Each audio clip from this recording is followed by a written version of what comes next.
Do it. Do it. I can't. She's my friend. I'm pretty sure I saw a baby in a jar on her channel, too. That's a lie. There's no honor among thieves, video creep. No. No, I can't. You're doing it. No.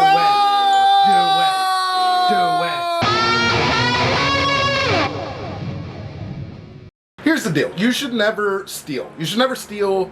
You should never steal from your friends. Okay, that's a big one. You don't steal from your friends.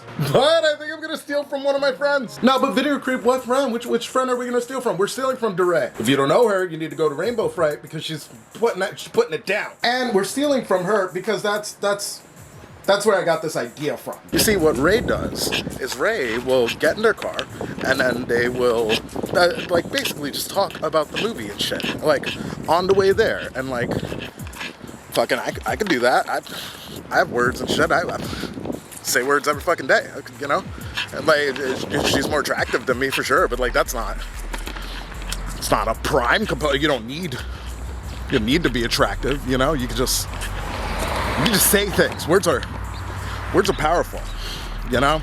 Words are super fucking powerful. Okay, tree, obstructing my light. There goes my car. She's an ugly piece of shit, but she's the only one for me.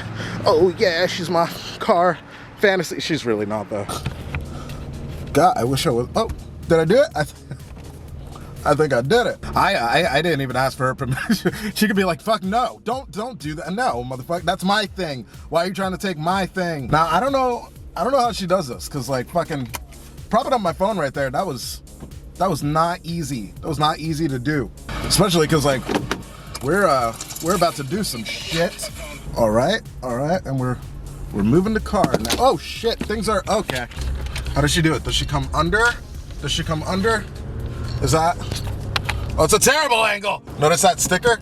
That's what happens when you park somewhere that you're like not supposed to park. She must have like one of those things, you know, like one of those things that like they have like sticky, like the cum sticky stuff that it goes on your windshield. Anyway, let me fucking talk about this movie. So Pearl is the sequel to fucking earlier in the years, fucking X, you know, like that X Factor shit. Only this time we got Mia Goth writing, which is fucking badass. Like, I don't think I've ever seen any of her other writing. I have seen other Ty West films, so I am excited to see this bad boy. I can't do this. I cannot do this. I can't do what you do, Ray. I tried to steal, and this is fucking what I get. I liked the first movie. Like, we're gonna go with that, and then you know, we're gonna. I'm gonna pick up this when I get back to the fucking, because I can't do it. I can't do it. I want to do it. I want to be good, and like I'm not good. You know, fucking. You know, like the video if you think I'm good. Now it's so funny. I did a fucking Patreon video talking about like that teaser trailer for Maxine and shit, because this is fucking a trilogy now. Like, who knew? Like, we all fucking now we all know that shit. But I had no idea, and I thought that Maxine was gonna be like what Pearl would, like the sequel to Pearl and shit. Like, going into this movie, I think it's about like Pearl going to do porn and shit. But then one of my Patreons fucking pointed out to me, fucking shout out Corey Stewart! He reminded me that Mia Goth's character in the first movie is named Maxine, so we're probably gonna pick up with her from the events of part 1 and shit. So, you know, I was dumb. I was dumb. Like the video if I'm good. Holy shit, y'all, we here. Fucking Century 16 or whatever the fuck. I'm a little late, though. The destination is on your right. No shit, Century bitch. Hilltops. Oh, what the fuck is this line? There's never lines here. It's because you know what? It's because I came during the day. I always come at night, and I came during the day, and now there's a fucking slacker in there who, like, I don't know, they're touching on their wiener or something. All right, we did it. We're here now. Oh my God, another line. This is disgusting, but I need popcorn and a hot dog. I'm a hot dog and popcorn kind of guy. Oh, but look at this. That's not promising for popcorn. Are we gonna not do popcorn today? I don't think we are. Shit. All right, adventuring over. We got Orphan First Kill. I did a review of that on my Patreon. Maybe I'll drop it on the regular channel. I don't know, maybe. Then we got Barbarian. There's a fucking 4 o'clock showing of that. I might do the double. Everyone's doing the double these days. I might just do that shit myself. And then we got fucking Pearl. Let's do this shit. Fucking hype. All right. Check in with you guys afterwards. 2 hours later. All right, so I'm back. I know, like Ray does it in the car and shit, but I don't have the dick that you put your phone on, like this is your, that shit. I put it on my lap. I'm dumb. So I had to wait. That said, I do have thoughts. There will be some spoiler thoughts as well, but I'm gonna tell you like when that's gonna happen. I'm gonna do like a point thing where like I'm like, go to this time, spoiler people. It's not a lot of stuff. It's not. Don't you worry. But first, we're gonna go over all the stuff that like everyone is allowed to hear. First things first is, how can a film feel so radically different from like the predecessor, yet still feel really grounded in the same universe? Pearl, it does this really great job at executing exactly that thing. It's something new, yes, but it's also something a little old, a little borrowed, something blue, right? That whole shit. And it's not crazy to understand like how they were able to accomplish that. That's straight up just having a vision, having a fucking set creative plan. Clearly, that's what Ty West and Mia Goth have going on, because, we have this fucking little trilogy here. Like, you get that feeling like the two of them did X together and they were just like, yo, let's keep this gravy train a-going. Gonna be honest here, I wonder how much she was involved in that, Is this a woman movie?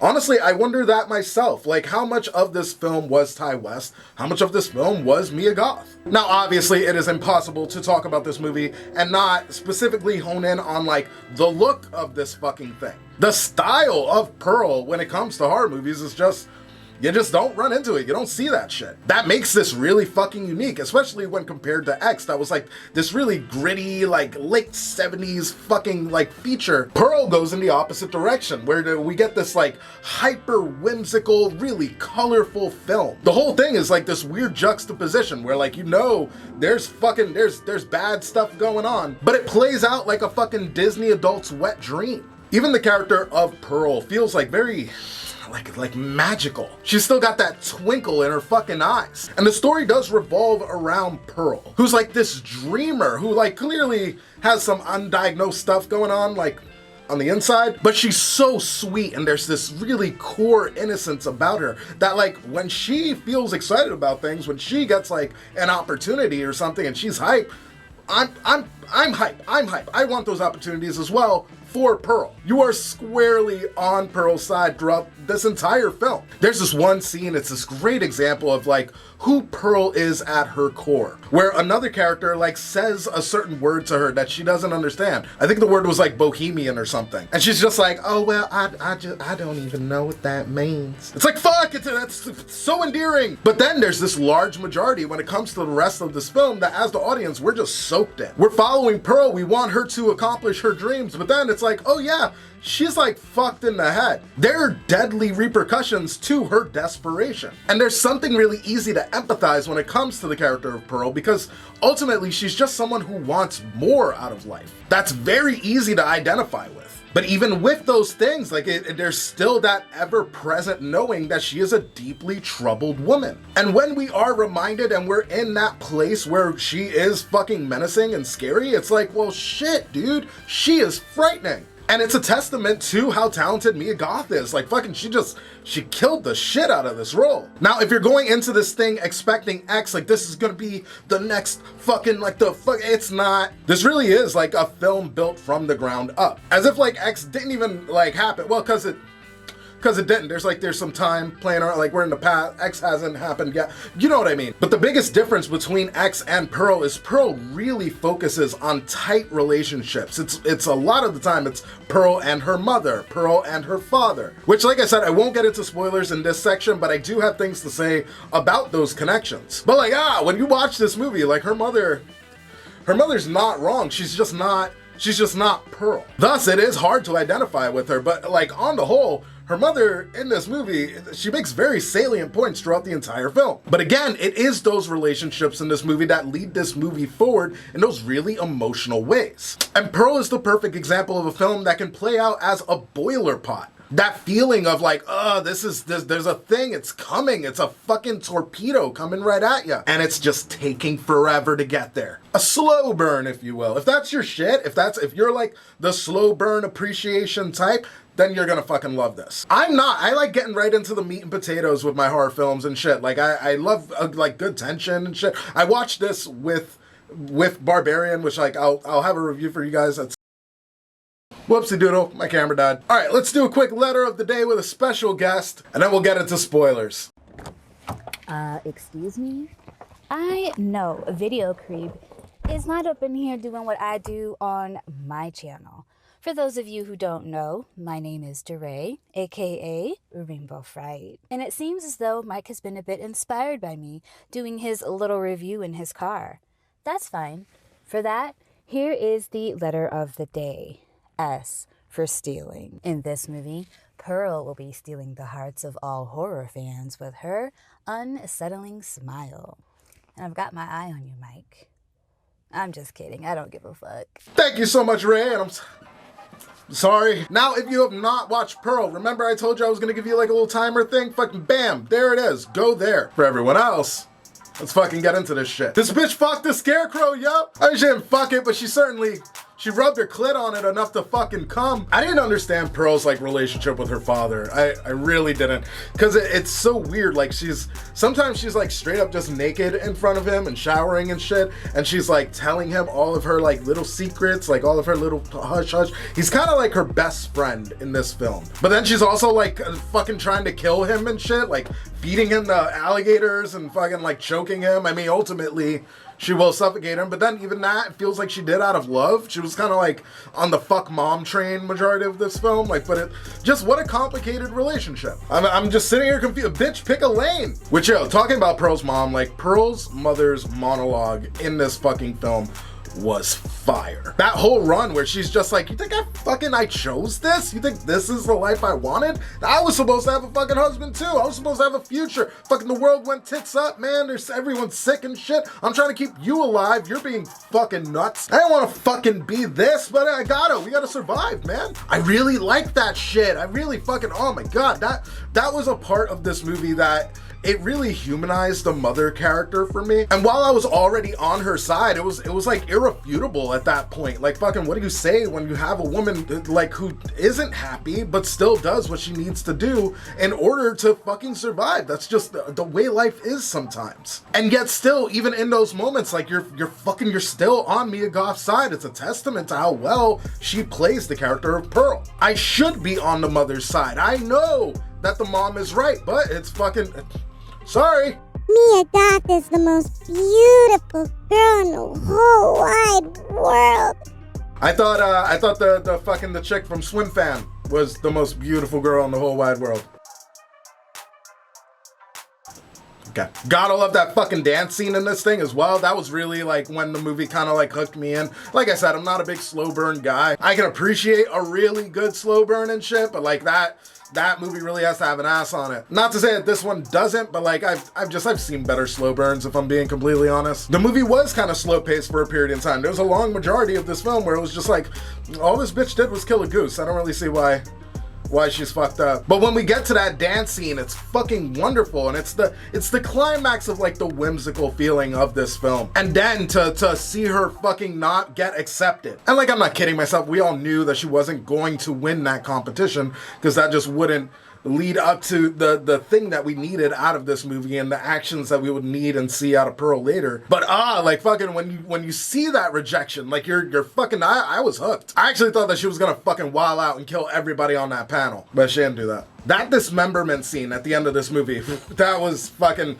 probably my favorite visual in this entire thing. Like that was tits. They did a fucking, that was awesome. Especially because the character that we see getting dismembered, like, fucking Mitzi did nothing to nobody. She was just a sweetheart. But those are the characters that we love to see go down. Alright, welcome back, non-spoiler people. Fucking, we didn't say nothing. We didn't talk about anything. You don't even have to worry about what we said. Pearl makes me want to revisit X and really pay attention to the character of Pearl and see where that character goes compared to like where we saw she was. And ultimately this movie is gorgeous, and it's not just because of the Technicolor thing that they're doing, though that is a large factor. It's also like the sets that they did in this thing, the wardrobe. I enjoyed the time period quite a bit, if I'm being honest. Actually, I kind of wish I'd lived during that time. Wait, I thought that you did live during that time. Aren't you like kind of like a fucking like a, like, don't you just, aren't you kind of old? Excuse me? No. I don't mean like a fucking like you're worthless or anything like that. Oh, no, I get it. I'm just an old hag to you. An old vintage doll in a jar. Well, you can go fuck yourself.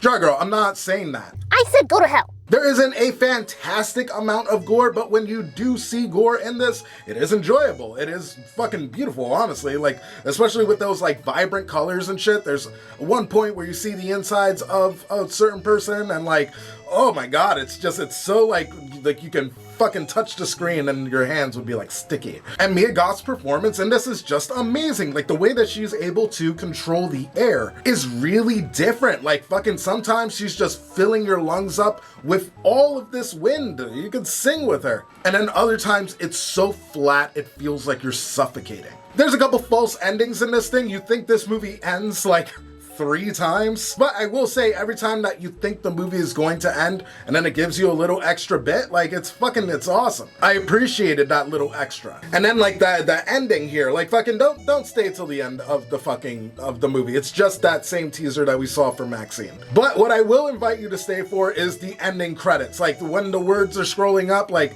see how long you can fucking just stare at what's happening. Like just don't break fucking away, just stare at it. It is so fucking creepy. Ultimately, I did enjoy Pearl. I do enjoy other films more, kind of like Barbarian. That was way better. But that does not mean that Pearl is a shitty movie. It just wasn't X. It was something different. And if you can go in there accepting a brand new thing, you're gonna have a great time with this film.